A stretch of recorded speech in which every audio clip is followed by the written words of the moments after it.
নমস্কার বন্ধুরা, আমি রূপা। আজকে তোমাদের সঙ্গে এঁচোড় দিয়ে একটা রেসিপি তৈরি করে দেখাবো। বাড়িতে সামান্য এঁচোড় থাকলেই কিন্তু এই রেসিপিটা তৈরি হয়ে যাবে। খুব বেশি একটা এঁচোড়ের প্রয়োজন নেই। তো আমার বাড়িতে ছিল এই অর্ধেকটা এঁচোড়।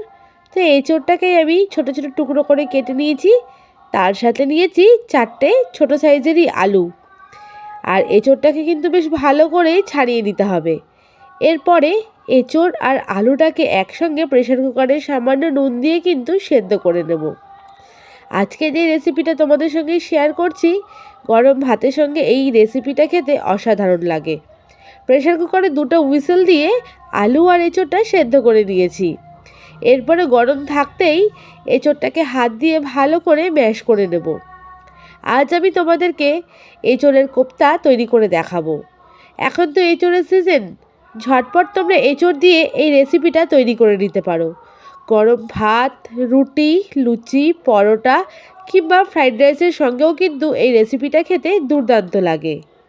এবার এঁচোড় আর আলুটাকে বেশ ভালো করে হাত দিয়ে চটকেই কিন্তু ম্যাশ করে নেব, যাতে কোনো দানা বা লাম্পস না থাকে।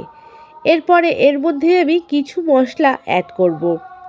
সেইগুলি হচ্ছে পেঁয়াজ কুচি, লঙ্কা কুচি, তার আগে দিয়ে দিয়েছি স্বাদ মতন নুন।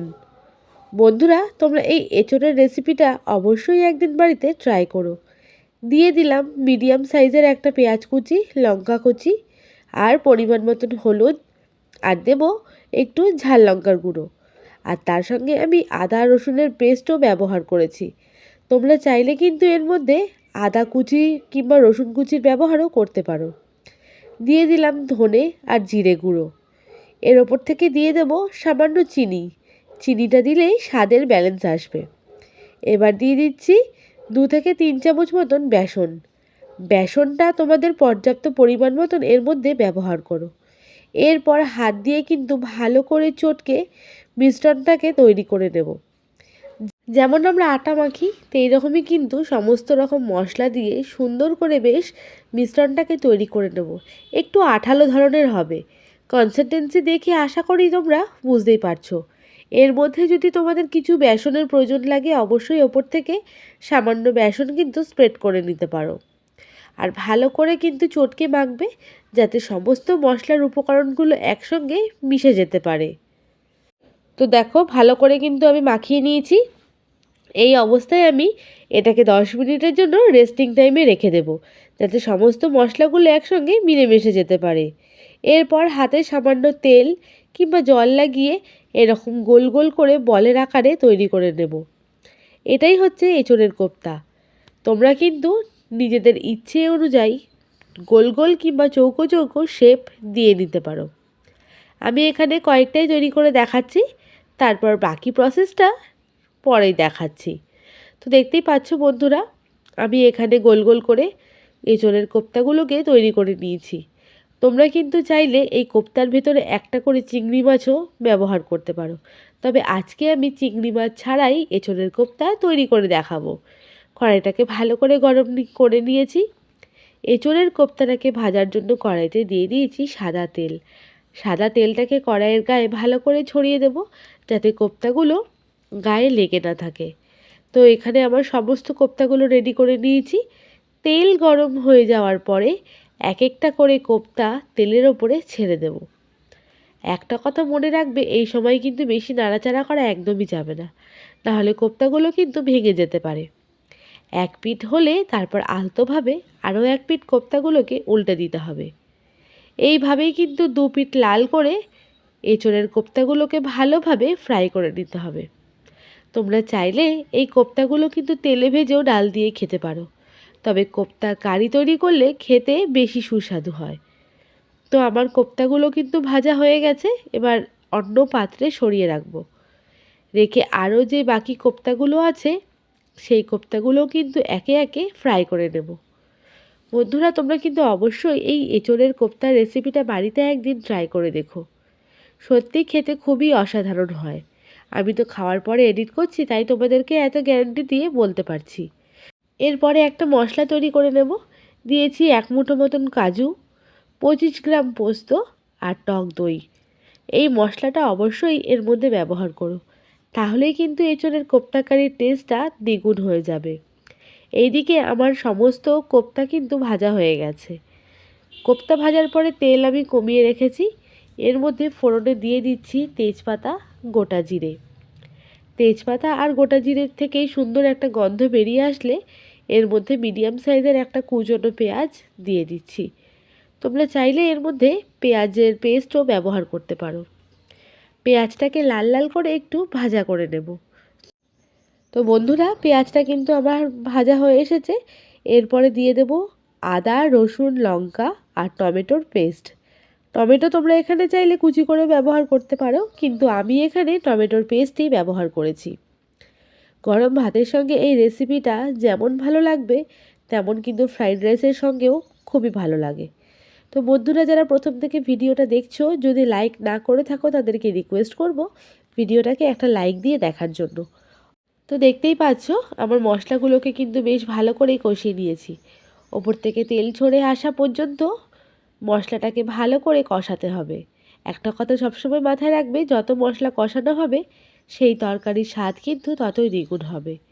ওপর থেকে দিয়ে দিলাম ধনে জিরে গুঁড়ো, হলুদ গুঁড়ো, দেব কাশ্মীরি লঙ্কা গুঁড়ো আর ঝাল লঙ্কার গুঁড়ো। ঝালটা নিজেদের স্বাদ অনুযায়ী কিন্তু ব্যবহার করো। আমি যেহেতু এখানে কাঁচা লঙ্কার ব্যবহারও করেছি, তাই ঝাল লঙ্কার ব্যবহার কিন্তু খুব সামান্যই করব। এবার সমস্ত কিছু গুঁড়ো মশলা দিয়ে সামান্য জল দিয়ে মশলাটাকে খুব ভালো করে কষিয়ে নেব। প্রত্যেক বছর গরমে কিন্তু এই রেসিপিটা আমাদের বাড়িতে কয়েকবার তৈরি হবেই। ছোট থেকে বড় আমাদের বাড়ির প্রত্যেকেই এই এঁচোড়ের কোপ্তার রেসিপিটা খেতে পছন্দ করে। তাই আমি এইভাবেই কিন্তু প্রত্যেক বছর এঁচোড়ের কোপ্তা বাড়িতে তৈরি করেই থাকি। তোমরাও তৈরি করে দেখবে, তোমাদের বাড়ির ছোটরাও যেমন খাবে, বড়রা তো পছন্দ করবেই। তো মশলা কষানো হয়ে গেছে। এরপরে কাজু বাদাম, দই আর পোস্তর যে মশলাটা তৈরি করে রেখেছিলাম সেটাও 3 চামচ এখানে দিয়ে দেব। তবে একটা কথা মাথায় রাখবে, যখন এই মশলাটা ব্যবহার করবে অবশ্যই গ্যাসের ফ্লেমটাকে লোতে রাখবে, নাহলে দই দেওয়ার কারণে কিন্তু মশলাটা ফেটে যেতে পারে। তো তেল ছেড়ে আসা পর্যন্ত মশলাটাকে ভালো করে কষিয়ে নিচ্ছি। দিয়ে দেবো স্বাদ মতন চিনি আর নুন। যারা চিনি খাও না অবশ্যই চিনিটাকে অ্যাভয়েড করতে পারো, কিন্তু চিনি দিলে এর মধ্যে একটা স্বাদের ব্যালেন্স হবে, খেতেও বেশ ভালোই লাগবে। তো মশলাটাকে বেশ ভালো করে কষিয়ে নিচ্ছি। তো বন্ধুরা, তেল কিন্তু ছেড়ে এসেছে, মশলাও কষানো প্রায় হয়ে এসেছে। ওপর থেকে দিয়ে দিচ্ছি পরিমাণ মতো জল। জলের পরিমাণটা কিন্তু একটু বেশিই ব্যবহার করো, কারণ কোপ্তা ঠান্ডা হয়ে গেলে কিন্তু সমস্ত গ্রেভি টেনে নেবে। এখানে জল আমি একটু বেশি তাই ব্যবহার করেছি। তো জল দিয়ে ভালো করে টকবগিয়ে ফোটা পর্যন্ত অপেক্ষা করব। তো এইখানে টকবগিয়ে ফুটে এসেছে। কড়াইয়ের গায়ে যে মশলাটুকু লেগেছিল খুন্তি দিয়ে ভালো করে কাচিয়ে নেব। এরপরে যে কোপ্তাগুলো তৈরি করে রেখেছিলাম একে একে ঝোলের ওপরে দিয়ে দেব। এই সময় কিন্তু গ্যাসের ফ্লেমটাকে একদম মিডিয়ামে করে দিতে হবে, নাহলে কোপ্তাগুলো কিন্তু ভেঙে যেতে পারে। কোপ্তাগুলো তো খুবই নরম আর একটু ওপর থেকে মচমচে, তাই আমাদের ব্যালেন্সটা একটু ঠিকঠাক রাখতে হবে। খুন্তি দিয়ে আলতোভাবে নেড়ে দেবো, বেশি নাড়াচাড়া করা কিন্তু একদমই যাবে না। তো বন্ধুরা, রেসিপিটা তোমাদের কেমন লাগছে অবশ্যই কিন্তু কমেন্টে জানিও, আর অবশ্যই বাড়িতে ট্রাই করতে কিন্তু একদমই ভুলবে না। এই রেসিপিটা যারা এঁচোড় খায় না তাদেরকেও তৈরি করে দিলে এক থালা ভাত নিমিষেই শেষ হয়ে যাবে। তো কিছুক্ষণ টকবগিয়ে ফোটার পরে কিন্তু গ্রেভিটা কমে এসেছে, আর ওপর থেকে তেলও কিন্তু ভেসে এসেছে। এই যে গ্রেভিটা দেখতে পাচ্ছ, এটা কিন্তু ঠান্ডা হলে সম্পূর্ণ টেনে যাবে। তো এঁচোড়ের কোপ্তা কিন্তু আমাদের তৈরি হয়ে গেছে, আর গ্রেভিও প্রায় অনেকটা কমে এসেছে। তো এরপরে নামানোর আগে দিয়ে দেব গরম মশলা আর ঘি। ঘি আর গরম মশলা ব্যবহার কিন্তু এই রান্নায় অবশ্যই করবে। তো বন্ধুরা, আমার এই এঁচোড়ের কোপ্তার এই রেসিপিটা তোমাদের কেমন লাগলো কমেন্টের মাধ্যমে অবশ্যই জানাবে। যদি ভালো লেগে থাকে একটা লাইক করবে আর চ্যানেলটাকে সাবস্ক্রাইব করবে। আর নতুন কোনো বন্ধু যদি আমার চ্যানেলে এসে থাকো তাদেরকে রিকোয়েস্ট করব চ্যানেলটাকে সাবস্ক্রাইব করে পাশে থাকার জন্য। আর তোমরা কী ধরনের রেসিপি ভিডিও কিংবা ব্লগ ভিডিও দেখতে চাও অবশ্যই আমাকে কমেন্টে জানাতে পারো। তো তৈরি হয়ে গেছে এঁচোড়ের কোপ্তা। এটা এবার গরম ভাতের সঙ্গে পরিবেশন করব। কেমন লাগলো তোমাদের কোপ্তা কারি অবশ্যই কিন্তু জানিও। আজকের মতন বিদায় নেব, দেখা হবে তোমাদের সঙ্গে পরবর্তী কোনো ব্লগ ভিডিও কিংবা রেসিপি ভিডিওতে।